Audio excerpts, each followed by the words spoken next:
The heavy oak doors of the courtroom slammed shut behind her as two bailiffs pushed her out with little regard.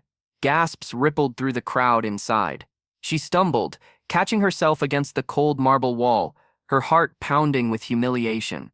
To them, she was just another disruptive stranger, someone with no right to be there. They didn't know the truth. They didn't know the story carried in her badge, hidden inside her jacket. Before I tell you what happened next, tell me in the comments where you're watching from. I love knowing who's listening. She stood in the echoing hallway, breaths shallow, eyes burning with unshed tears.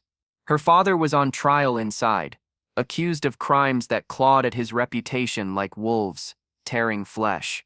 She had come not to argue, not to scream, but simply to watch, to bear witness. But the prosecutor had sneered, the bailiffs had scowled, and suddenly she was yanked out as if she were dirt beneath their shoes.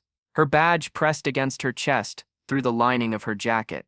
A polished emblem of service, earned through sweat, sleepless nights, and sacrifice.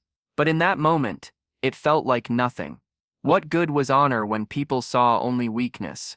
The murmurs of the courtroom carried through the crack of the door. She pressed her palm to the wood, wishing she could step back inside, stand tall, prove that she belonged. But the guard at the entrance shot her a glare that froze her in place. Inside, the judge's gavel struck once. Silence followed. He had noticed the commotion, the empty space where she had been. He leaned forward, his eyes narrowing. Something tugged at his memory, a face he had seen before, a resemblance impossible to ignore. His hand trembled as he shuffled the papers before him. Then he spoke, voice low yet commanding. "Bring her back." The bailiffs shifted uncomfortably. "Your Honor," she was disruptive. "Bring her back," the judge repeated. Louder this time. The doors creaked open. All eyes turned as she was led inside again. Her head bowed, cheeks flushed crimson. She braced for another wave of humiliation. Instead, the judge rose slowly from his seat. The entire courtroom stilled, an ocean of whispers, breaking into silence. His gaze fell upon the badge now visible. As she clutched her jacket tighter, recognition dawned, and with it, respect. The emblem was not ordinary. It was the same one his own brother had worn decades ago, a badge of valor, awarded only to those who had served in the most perilous rescue operations overseas. A badge tied to sacrifice, to comrades lost, to stories etched in silence. The judge's voice cracked with emotion. "This woman does not leave my courtroom. She stands as an officer, as someone who has already given more to this nation than most of us ever will." A wave of murmurs swept through the benches. Some looked away in shame, others leaned forward with awe. The prosecutor's smirk vanished, replaced by an uneasy stiffness. The bailiffs shifted, their earlier cruelty now exposed under the weight of the judge's words.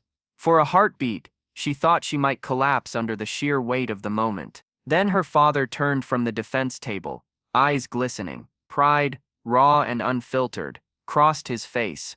He whispered her name, as if the mere sight of her standing there restored his strength. The moral weight pressed heavy in the air. Was justice blind, or had it chosen to look away until a badge forced its eyes open? The question lingered, daring each soul in that room to reflect. The trial continued, but the balance had shifted. Where shame once silenced her, dignity now crowned her. She no longer sat as a forgotten spectator.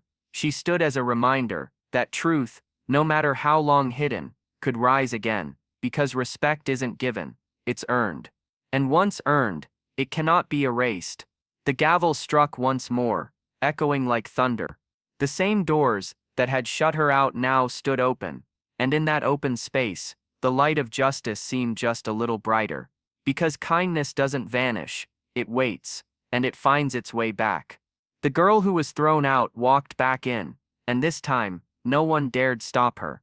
If this story moved you, share your thoughts in the comments. I read every one of them, and if you want more stories of courage, justice, and unexpected turns, make sure you subscribe. This family of listeners grows stronger with every voice that joins.